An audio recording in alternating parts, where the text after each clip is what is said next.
All right, let's take a look at quadratic sequences again. This is part 2, but this time the sequence includes negative numbers. The process itself is the same, but you can make common mistakes. And I'll teach you how to overcome those very extremely common mistakes. So we have negative 3, negative 13, negative 31, negative 57, and negative 91. We know it's not a linear equation because it all increases by different numbers. So to go from negative 3 to negative 13, we have to minus 10. Negative 13 to negative 31, we have to minus 18. Negative 31 to negative 57, we have to minus 26. And negative 57 to negative 91, we have to minus 34. This bit is pretty easy. And then we find the difference of the difference, and even this part is pretty easy. Once you pass this part, though, is when it starts to get challenging. Negative 10 to negative 18 is negative 8. Negative 18 to 26 is also negative 8.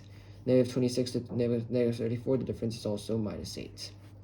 So we've also finally found a linear sequence, that increases by the same amount. Now, what's really confusing about these negative sequences, you can mix up these symbols really easily. And if you mix the symbols incorrectly, that creates an incorrect equation which you have to restart all over again. And especially if you don't check your answer at the end, that's how you get the questions wrong. So the difference is negative 8 of the difference, right? Now we do the same steps as with other quadratic sequences. We divide this number by 2. So that's going to give us 8 divided by 2, which is 4n squared. But I just made a mistake. Can you notice the mistake I made? If you know math and you're really strong at it, you'll know the mistake I just made. We did minus 8 divided by 2. So that's going to give us an answer of minus 4n squared. This is really important. This minus sign, if you drop it, it creates a whole different answer. Now the process is equal as before. So we write down our square numbers. 1, 4, 9, 4 times 4 is 16, 5 times 5 is 25. And we multiply 1 by our equation. So we have 4, and then we have 16. 9 by 4 is 36. 16 by 4 is 64. 25 by 4 is 100. But I just made another mistake. Did you guys notice it? It was minus 4 by 1. So these all should have a minus symbol behind them. This is the extremely common mistake. Missing a minus symbol here and missing a minus symbol there. You might remember to put a minus symbol here, but you might forget to put it here as well. So please, when you do quadratic sequences, especially that involve negative numbers, keep the sign, because that'll create a completely different number if you drop it. Then we add our original sequence back in. So negative 3, negative 13, negative 31, negative 57, and negative 91. And we find the difference between these two numbers, right? To go from negative 4 to negative 3, we add 1. To go from negative 16 to negative 13, we add 3. Remember, the bigger the number behind the negative symbol, the smaller it is. That's quite easy math, but you might forget it. Negative 36 to negative 31, we add 5.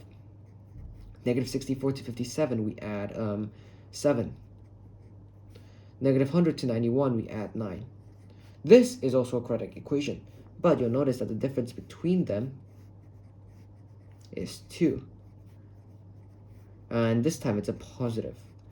See, this is really extremely to forget. So make sure you focus and you just pay really close attention to the symbols. And you might think this is foolish now, but during exams, when you're really stressed, it can really be easy to mess up. So we have 2 as the difference and negative 4n squared. So we have an equation of negative 4n squared plus 2n. Don't forget to add the n behind it. If you don't, you also get the wrong answer. Now let's try substitute some numbers in and see if it works. Negative 4n squared, so n squared is just 1 squared, so it's going to stay as negative 4. 2 times 1 is just 2, so it's going to give us negative 2. So negative 4 plus 2 gives us negative 2. But the first number is supposed to be negative 3, so it's incorrect. Negative 4n squared, well, 2 times 2 is 4, and minus 4 is going to give us negative 16. No.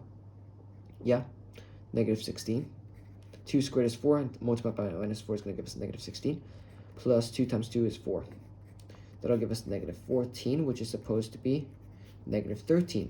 So here, to go to negative 13, we need to add 1. Negative 2 to negative 3. Yes. I think I made a calculation error. 2 squared is 4 minus 16. 2 times 2 is 4. So this should be negative 12. Sorry, I made a mistake. Negative 16 plus 4 is negative 12.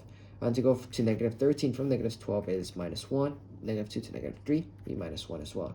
So the common number is negative 1. So the answer is 4n squared plus 2n minus 1. That's how you do negative sequences. Common mistakes is just symbols. Addition and subtraction of the differences could be a bit confusing with the negatives, so just focus on that. And also the final number substitution. It's quite easy to just, zone out, and just forget what to do. But if you are right, this will work for any of the numbers in your sequence, and you should always test it out to ensure that you've got the correct answer. Anyways, else negative sequences is one of the harder quadratic sequences questions you'll get, and hopefully this made sense. Thanks for watching.